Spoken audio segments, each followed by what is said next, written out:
I want you to pause for a second, like right now, whatever you were doing, just stop and think about your ultimate goal in life. Yeah, seriously, take a moment and just picture it in your head. Right. Is it a corner office, like a massive promotion that finally validates all those late nights you've been putting in? Or maybe it's that house in the suburbs. You know, a happy family, a predictable routine. Yeah, the golden retriever in the yard. Exactly, the whole picture. Or maybe for you, it's just total financial independence. Sitting on a beach somewhere, completely off the grid, never having to look at a price tag or a calendar ever again. We all have these pictures, right? We build our entire lives around them. We really do. I mean, Yeah. we sacrifice our sleep, our relationships, and just our baseline peace of mind to chase them down. But what if a centuries-old text argued that absolutely none of those things are your actual goals? It's a huge claim. What if everything you think you want is built on a profound misunderstanding of what human beings are actually looking for? It's kind of terrifying to think about. It really is. It's a proposition that demands we completely reevaluate our daily lives. I mean, we spend decades running on this treadmill of human ambition. Just assuming we know exactly where we're heading. Right. And assuming we know why we're running so hard in the first place. So to be told by an ancient tradition that we are essentially blind to our true destination and the vehicle we're driving it forces a very uncomfortable kind of introspection. But a necessary one. Welcome to the Deep Dive, everyone. Today we are exploring the concepts of the soul's journey. And we are going to unpack the profound wisdom found in just a single highly concentrated verse. Yeah. Verse 1 of a text called Jivayatra, which translates to the journey of the living being. Right. It was authored by Swami Nanananda Parati. And to help us decode the dense philosophy packed into this thing, we're using translated excerpts and the really brilliant commentary by Swami Paramarthananda. Our mission today is to look at a fundamental human dilemma that this text just isolates perfectly. We want to examine why every single one of us is endlessly, obsessively searching for happiness. But so incredibly few of us ever manage to find it in any permanent, stable way. Exactly. The text offers a diagnostic breakdown of this exact problem. And we're going to walk through its logic to see if we can uncover where our standard operating procedure is failing us. Which is pretty much everywhere, as we'll see. Okay, let's unpack this. Let's start by looking at the foundation the author lays down. The original Sanskrit verse. Right, which sets the stage for everything else we're going to discuss today. I'll read the Sanskrit here. It goes, Nichiranda sukim padam suvimalam praptum samihayuto. Beautifully said. Thank you. Sarvejanaviya saninas tatstana samargan. Evam setapi sadya sathanigam samyana janantita. Na praptadunapi sayupabadavam savirupamyata. The rhythm of the Sanskrit is just beautiful. It really is, but the literal translation provided in our sources is incredibly blunt. Oh, it doesn't pull any punches. Not at all. It translates to, all living beings constantly strive to attain a destination of pure, permanent happiness. Right. Despite this, they do not clearly know the goal or the means to get there, the proof. Because even now, they haven't attained that desired state of happiness. The power of that opening statement really lies in its absolute universality. Yeah, it's completely sweeping. It is. The author uses a very specific phrase, sarva janma phuta. Which means? It translates to all living beings. The text is making a biological and ontological claim here. It doesn't just say all human beings. Right, or all educated people. Exactly. Or all spiritually inclined individuals. It says all living beings. So that includes, like, everything. Everything.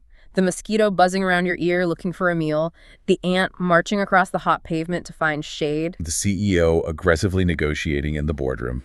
and the monk meditating in a cave in the Himalayas. Every single entity that has taken a birth, that holds life, is operating on the exact same fundamental software. That's wild. So you're saying the core operating system of life itself is just the relentless pursuit of a state of joy and the avoidance of sorrow. That is exactly what the verse is claiming. I have to push back a little here, though. Because human experience feels so much more nuanced than that. I mean, is it really that simple? I get why you'd ask that. It sounds almost too basic. Right. When you look at the infinite complexity of human history and ambition, we build sprawling civilizations. We fly to the moon. We compose intricate symphonies. Yeah. And we start devastating wars over complex political ideologies. Can all of that tangled, messy, brilliant human motivation truly be boiled down to 4 lines of ancient text? A text that basically claims everyone just wants to be happy but doesn't know how. Exactly. It just feels reductive. What's fascinating here is how these ancient texts function as mirrors for human psychology. They aren't trying to deny or erase the complexity of our behavior. Rather, they strip away the superficial layers, the societal conditioning, the elaborate narratives we construct. To get to the core of it. Right, to reveal the raw, unadorned engine that is driving those complex actions. Okay, I think I'm following. You mentioned building skyscrapers or going to the moon. A scientist dedicating their life to aerospace engineering might say they're driven by a pure thirst for knowledge. Sure, or a CEO funding the expedition might say they're driven by historical legacy. Or maximizing shareholder value. But if you apply the philosophical inquiry of this text and keep asking why... Like a toddler who won't stop asking why. Exactly like that. You eventually hit bedrock. Why does the scientist want knowledge? Because the discovery brings a profound sense of satisfaction and removes the agitation of ignorance. And why does the CEO want a legacy? Because the idea of permanence brings a sense of security and joy to their mind. The text is arguing that the specific flavors of our ambitions, the rockets, the symphonies, the corporate mergers, they are just different masks. Oh, wow. So underneath every mask is the exact same underlying thirst for a state of untroubled completeness. You nailed it. That's the universal operating system. So if we follow that logic, and we accept the premise of this first verse that our only real driver is happiness, we really need to bypass our own self-deceptions about what we think we want. We do, because we lie to ourselves constantly. Because if I walk down the street right now and ask 10 different people what their ultimate goal is, none of them are going to say pure permanent happiness. No, they'll look at you like you're crazy. Right. They're going to say they want a pay raise. Yeah. Or they want their chronic back pain to go away. Or they want to find a life partner. Exactly. We clearly don't conceptualize our own desires the way this text does. And that discrepancy between what we say we want and what we actually want is exactly what the commentary addresses next. Okay, how so? It introduces the concept of sukham padam, which translates to the destination of happiness. Sukham padam, got it. But the text adds 2 vital qualifiers to this happiness. It must be nityananda, meaning permanent. Permanent, okay. And it must be suvamalam, meaning pure, or completely unmixed with any sorrow, anxiety, or side effects. So not just a fleeting good mood. Right. Unbroken, unmixed joy. Now, to prove that this specific permanent joy is our only actual goal, the commentary introduces a logical diagnostic tool. From traditional Indian philosophy, right? Yes. It's called Anvaya and Vaitrika, which is the logic of co-presence and co-absence. I'm guessing this means looking at how our desire for a specific object fluctuates depending on whether that object is actively making us happy or not. That's essentially it. Like, if the object is present and making us happy, we want it. But if it stops making us happy, we drop it. That is the core of the diagnostic tool. It forces us to observe our own behavior objectively. Which is hard to do. Very hard. We only desire an object, a situation, or even a person as long as they function as a source of joy for us. So if the joy is there, the desire is there. Exactly. Where there is the presence of happiness derived from an object, there's the presence of our desire for that object. That is co-presence, or anvaya. And the reverse. The moment there is the absence of happiness, if that object starts causing us pain, stress, or even just boredom, our desire for it vanishes. And that is co-absence. Vyatareka. You got it. Therefore, by simple logical deduction, the object itself is never the actual goal. It's just the delivery mechanism. Exactly. The goal is the payload of happiness it supposedly delivers. The sources have this incredibly stark reality check on this concept when applied to human relationships. Oh, this part is brutal. It really is. It points out how modern romantic relationships often play out. First, a person looks at their partner and says, "I love you." They want to be around them constantly. They merge their finances, they build a whole life together. Why? Because the presence of that person generates a profound feeling of joy and security. But fast forward a few years. Right. If that joy stops, if the relationship becomes a source of daily friction, pain, or frustration, that "I love you" very quickly turns into "I allow you to get lost." It's a harsh way to put it, but it's true. We completely discard the very person we once chased so desperately, someone we signed legal documents to bind ourselves to. Simply because they no longer deliver that expected joy. It's a tough pill to swallow. But it proves we don't fundamentally want the person. We want the feeling the person gives us. It is a sobering illustration, but a philosophically necessary one. And this observation is actually deeply rooted in the broader tradition. What do you mean? Well, the commentary brings in a famous dialogue from the Brihadaranyaka Upanishad.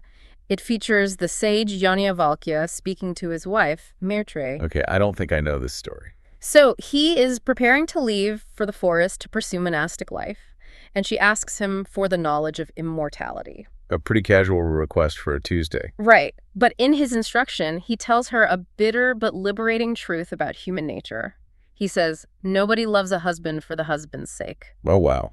No husband loves a wife for the wife's sake. Nobody loves a child for the child's sake, or wealth for the sake of wealth. Then why do they love them? They love all these things for the sake of their own happiness. The Sanskrit phrase he uses is atmanastu kamaya sarvam priyam bhavati. Everything in this universe becomes dear to us only for the sake of one's own self, one's own joy.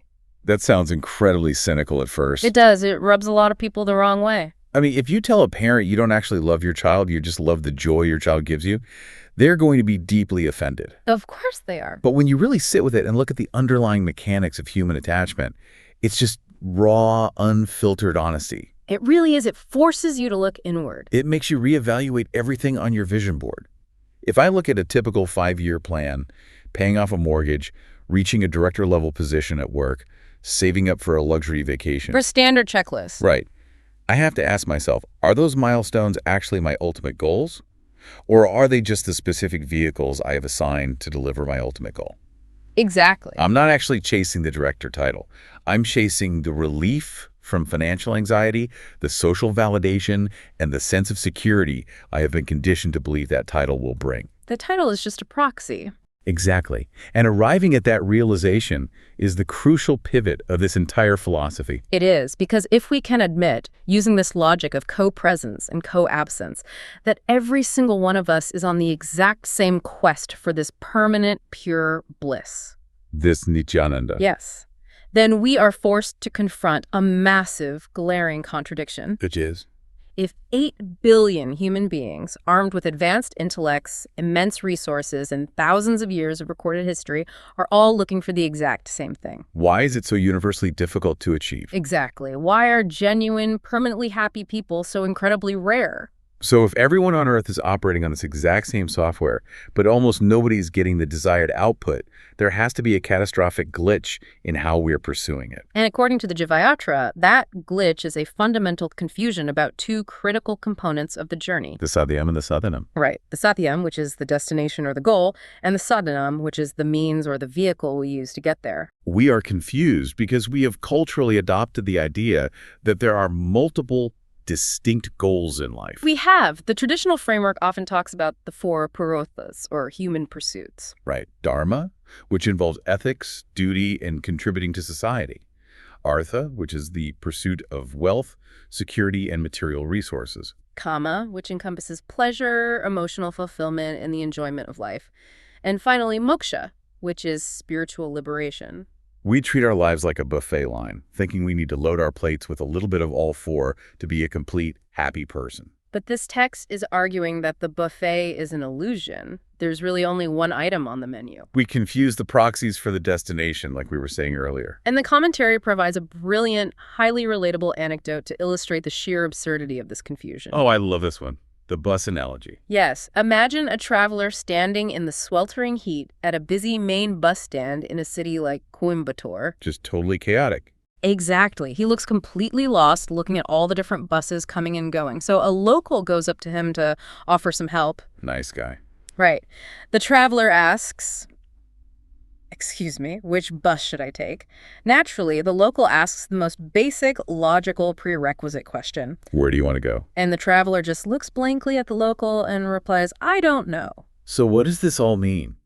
It's a funny image, but the metaphor is actually deeply tragic when you map it onto human life. It is. It really highlights the absurdity. Because how can you possibly choose the right vehicle if you have absolutely no idea what your destination is? You can't. If you don't know where you're going, any bus will technically do, but no bus will ever actually get you there.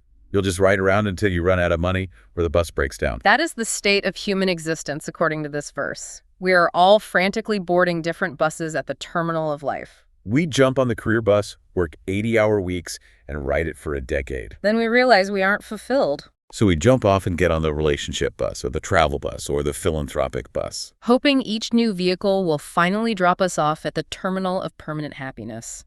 But because we haven't clearly defined that our actual destination is an internal state of unmixed joy, we are just endlessly transferring from one moving vehicle to another. Paying the fare with the limited years of our lives. If I'm applying this to the modern corporate ladder, or even just the daily grind of trying to build a comfortable life, it feels like we are all running a grueling, high-stakes marathon. That's a great way to put it. We are training our whole lives, we are sweating, we are pushing ourselves to the absolute physical and mental limit, running at a dead sprint. But we're doing all of this without realizing that nobody ever actually painted a finish line on the road. Yes, we are exhausting ourselves because our goal is hopelessly, intentionally vague. We say things like, I just want to be successful. Or I want to be comfortable. But what does that actually mean?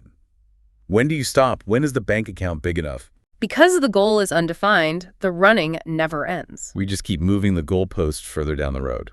And the exhaustion you are describing is the direct consequence of lacking a defined endpoint. It's a recipe for burnout.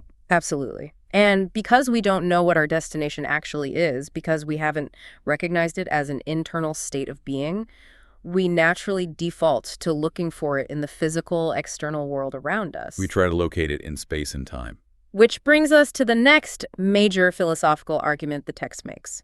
It exposes the absolute futility of searching externally for internal peace. Right, because if I haven't done the introspective work to realize my goal is nitanda, permanent joy, I'm going to try to extract that joy from the things I can touch, see, and purchase. You're going to look out there instead of in here. I'm going to try to mine it out of the material world. And the foundational knowledge system supporting this text, the Veda, reveals a mathematical and logical impossibility in that approach. How so? The premise is simple.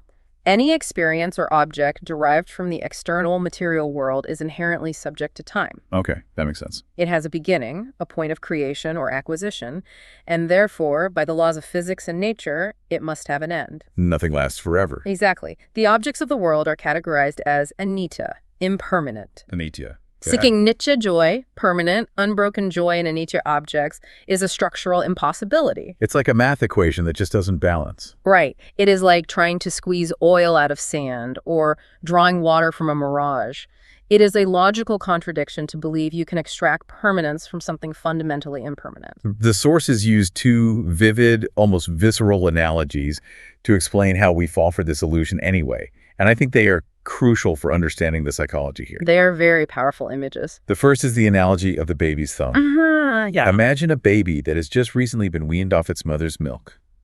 The baby is craving that nourishment, that feeling of comfort and fullness. So, driven by instinct, what does it do? It pops its thumb into its mouth. Exactly, and it starts sucking vigorously. Now, biologically, as the baby is doing this, it's stimulating its salivary glands and swallowing its own saliva. Right. But in its undeveloped mind, it genuinely believes that the thumb is producing milk. It is attributing the satisfaction and the nourishment it feels to the external object, the thumb. When in reality, the source of the satisfaction, the saliva, is being generated from within the baby itself. It's a profound metaphor for human delusion. It really is. And the philosophical tradition often pairs it with another, perhaps even more striking analogy. The dog and the bone. Yes. The street dog and the dry bone. Imagine a hungry dog finds an old, completely dry, fleshless bone in the dirt. There's nothing on it. Nothing. But driven by its craving, it starts chewing on it aggressively. Because the bone is hard and sharp, it tucks the dog's own gums, and the dog begins to taste blood. Okay, yikes. I know, it's a bit graphic, but the dog, lacking the intellect to analyze the situation, thinks, wow, this bone is incredibly delicious and nourishing. It attributes the taste of its own blood to the dry, lifeless, external object it is chewing on. Exactly. It's a bit gruesome, but it makes the point perfectly. When we look at our lives, the material world is the thumb. The material world is the dry bone. And this is where the psychological analysis provided by Swami Paramarthananda is unparalleled. Let's look at what actually happens in the human mind when you acquire something you've been intensely desiring. Okay, let's play this out. Let's say you want a new luxury car. For months, your mind is agitated with desire. You are constantly thinking about it, researching it, calculating the payments. You're just obsessed. Your mind is in a state of turbulence saying, I want it, I need it, I won't be completely happy until I have it. Right. You finally sign the papers, buy the car, and sit in that brand new leather seat for the first time. For a brief moment, you feel an immense surge of joy, relief, and peace. Best feeling in the world. This raises an important question, though. What is mechanically happening in your consciousness in that moment? Did the metal, glass, and leather of the car somehow inject joy into your brain chemistry? It couldn't have. Ah. Because if the car itself possessed the intrinsic property of joy, it would give you the exact same level of joy 5 years later. While you're stuck in gridlock traffic, stressed about a meeting. Exactly. And we all know the joy fades, the new car smell wears off, the leather gets scratched, and it just becomes a machine that takes you to work. Precisely. The joy does not reside in the object. What actually happens is that the moment you acquire what you intensely wanted, your desire for it vanishes. Because you have it now. Right. Your mind, which was highly agitated and turbulent with wanting and lacking, suddenly becomes quiet and still because the craving has been temporarily fulfilled. Ah, I see where this is going. And in that rare, fleeting moment of stillness, your own innate underlying joy, what the text calls Atmananda, reflects in the quiet mind like the sun reflecting clearly on the surface of a perfectly still lake. Wow. You are simply experiencing your own baseline state of bliss, unclouded by agitated thoughts. But just like the baby with the thumb and the dog with the bone, your intellect misinterprets the data. We mistakenly credit the car for the joy. You create a false causal link and think, the car made me happy. That is an uncomfortable pill to swallow. It shatters a lot of illusions. It essentially means that every single time we feel a thrill of satisfaction from achieving a goal or buying something we want, we are literally just experiencing a brief moment where we stop desiring things long enough to feel our own default state of peace. That's it. That's the secret. The object didn't give us anything. It just temporarily shut off the noise of our own wanting. We are constantly cannibalizing our own internal peace and projecting it onto the things around us. If we accept that the joy is always coming from inside us, that it is our true nature reflecting in a quiet mind, it raises another question. Which is it? Why are we so relentlessly obsessed with acquiring these external triggers? If the sunlight is already inside the room, why are we exhausting ourselves running outside to catch reflections of it in the puddles? Because we simply don't know any better. We have been conditioned from birth by our culture, our economies, and our media to believe the joy is in the thumb. We really have. We are taught that the external world is the only source of validation, which leads us right into the grand illusion of human society. The pursuit of wealth and power. Because we are collectively obsessed with these external triggers, we buy into the belief that if we just gather enough resources, if we amass enough wealth and political power, we can somehow corner the market on happiness. We try to permanently purchase a state of joy. Exactly. And this collective illusion is what drives the frantic, often destructive pace of the modern world. The text highlights how we attempt to secure this elusive joy through wealth accumulation. Or elevating our social status. And navigating political hierarchies. We operate under the delusion that if we build the walls of our lives high enough and line them with enough gold and security systems, sorrow won't be able to get in.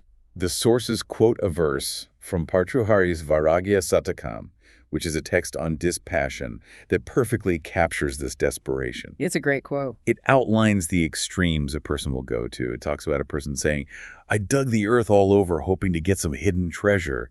I exhausted my physical body laboring in mines. And it gets worse. Yeah, I compromised my dignity to flatter politicians and kings just to get licenses and favors. I even wandered in graveyards performing obscure rituals. It's describing how people will dedicate their entire lifespans, burn through their health, compromise their morals, and endure massive humiliation. All to acquire external wealth and power. And the crushing punchline of the quote is, yet the inner thirst is never quenched. We do all of that, and we are still thirsty. It is a profound tragedy of misdirected effort. It is. We trade the finite, irreplaceable currency of our time and vital energy for objects and statuses that are structurally incapable of giving us what we actually want. Here's where it gets really interesting, though. To truly drive this point home, the commentary brings up what is arguably the ultimate hypothetical real estate deal in all of spiritual literature. The story of Yama and Nachiketas. Yes, from the Katha Upanishad. This is such an incredible thought experiment to put ourselves through. It really separates the men from the boys, so to speak. So, Yama is the Lord of Death. He is the ultimate final authority on what lasts and what perishes. Nothing gets past him. Right. And he is testing a young, earnest, spiritual seeker named Nasicatus. To test the boy's resolve, Yama essentially offers Nasicatus a blank check for the entire material universe. A literal blank check. He says, I will give you the prime property of the cosmos. I will give you infinite, inexhaustible wealth. I will make you the undisputed king of the whole world, with celestial maidens, chariots, and music. Not a bad offer. Not at all. And most importantly, I will give you a remarkably long, disease-free life to actually enjoy it all.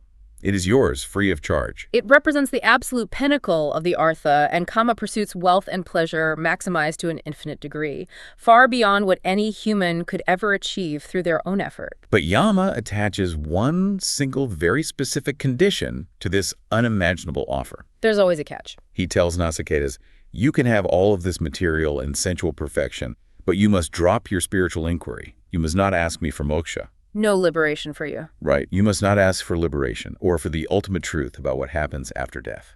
I want to ask everyone listening to this right now to genuinely imagine sitting across from the Lord of Death and being offered that deal. Infinite wealth. Perfect unbroken health. Unmatched power. Who among us would actually turn that down? If we are honest, I think 99.9% of humanity would jump across the table and sign the contract before Yama even finished the sentence. Oh, without hesitation. And we would rationalize it to ourselves. We'd say, hey, I'll take the infinite wealth now. I'll solve all my personal problems. I'll cure world hunger. I'll build hospitals. And, philosophical liberation can wait until later. The fact that almost all of us would take that deal is exactly why we remain trapped in the cycle of dissatisfaction. Because deep down, we still believe it works. Yes. We harbor the belief that external things, if accumulated in sufficient quantities, can provide ultimate security and permanent joy. But Nasicatus doesn't fall for it. He doesn't. Despite his youth, he possesses an extraordinary level of discriminative intellect. He sees right through the illusion of the offer and he rejects it completely. Why? Because he recognizes the fatal flaw in the contract. He realizes that everything Yama is offering, no matter how vast, grand, or seemingly infinite, is still existing within the realm of time. It's still anicca, impermanent. Exactly. He understands that even if he lives for 1,000,000 years as the supreme ruler of the universe, enjoying uninterrupted pleasure, 1,000,000 years eventually comes to an end. Time will eventually collect its due. And when that time runs out, he is back to square one, facing the exact same sorrow, loss, and death. Buying temporary relief, even on a cosmic scale, just delays the inevitable return of suffering. He refuses to settle for chewing on the dry bone of material wealth. Not when he knows the true source of permanent nourishment exists. It's an incredible display of clarity. And the tragedy for the rest of us is that our refusal to see that illusion, our constant, stubborn insistence on taking Yama's deal on a micro scale every single day, trading our time for temporary comforts, it results in a lifestyle that is deeply, spiritually, and physically exhausting. Because if we don't realize the futility of the chase, we just run faster. And that leads directly into how the text describes the reality of our daily existence.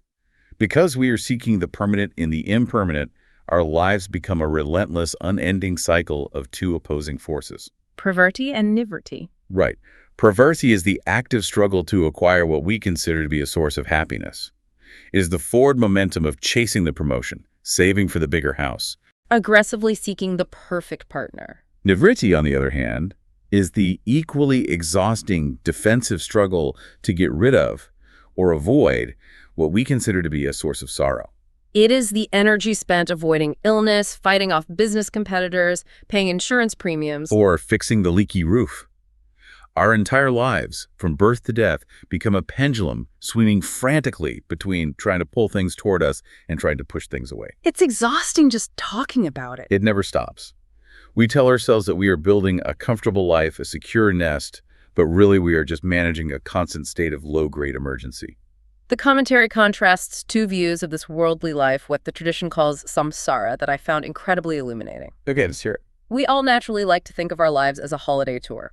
When you go on a holiday, you are the master of the itinerary. You book the flights, you choose the destination. You select the hotels, you decide when to relax and when to explore. We walk around believing we are the primary architects of our own destiny. But the reality the text reveals is far less romantic. And much more accurate. We are not tourists on a carefully planned holiday. We are more like kidnapped passengers on a zigzagging, terrifying joyride. Kidnapped passengers, that's quite an image. If we examine our lives objectively, we realize how little control we actually have. We did not choose to get into this vehicle of life. We didn't choose our birth, our parents, or our genetic predispositions. We don't know who is driving the complex, interconnected events of the world. We certainly don't know where the brakes are. And just when we think we have a handle on the route and everything is going smoothly, suddenly we are hit with an unexpected crisis. The text mentions a really specific astrological concept here. Yes, the 7.5 years of Saturn, known as Sadi Sadi in Vedic astrology. It's a metaphor for this unpredictability. Out of nowhere, without your consent or planning, you are plunged into a prolonged period of immense difficulty. Financial loss, ill health. Right. If you were truly the master of your holiday tour, you would never deliberately book a ticket for 7 years of suffering. But you have no choice in the matter. That analogy of the kidnapped passenger makes so much sense of that persistent low-level anxiety we all carry around in the background of our minds. We're constantly bracing for impact. Because we know intuitively that we aren't really driving the car. And the irony of the status quo we strive so hard for is just brutal. How do you mean? Well, we hustle and grind for decades until we finally get a tiny slice of happiness. We land the secure job, we buy the house, we find a loving relationship. And then what? The absolute second we secure it, our joy is immediately infiltrated by terror. The terror of losing it.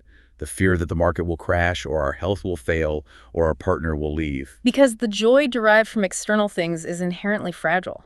It depends on 1,000 variables completely outside your sphere of control. The economy, the weather, the opinions of other people. Exactly. And the commentary points out how this fear manifests in our culture. It talks about how we put up words against the evil eye. It's a universal human behavior. Depending on where you are in the world, it might be hanging a picture of the Conde Vinayakur at the front door to ward off jealousy. Or hanging a blue glass Nazar in Turkey. Or simply knocking on wood when we say something positive about our lives.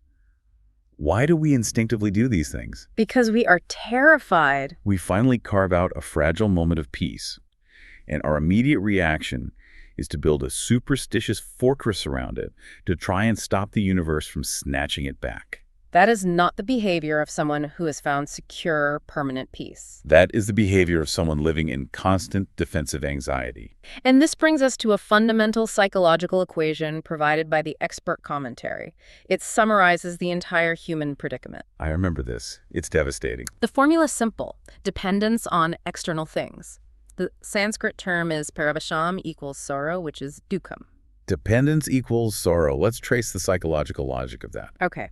Whenever there is a dependence on an external factor for your internal happiness, there is inevitably an expectation. You expect your partner to behave a certain way to make you feel loved. You expect the stock market to yield a certain return to make you feel secure. You expect your body to remain healthy to make you feel capable. And wherever there are expectations placed on the external world, there are inevitable disappointments. Why?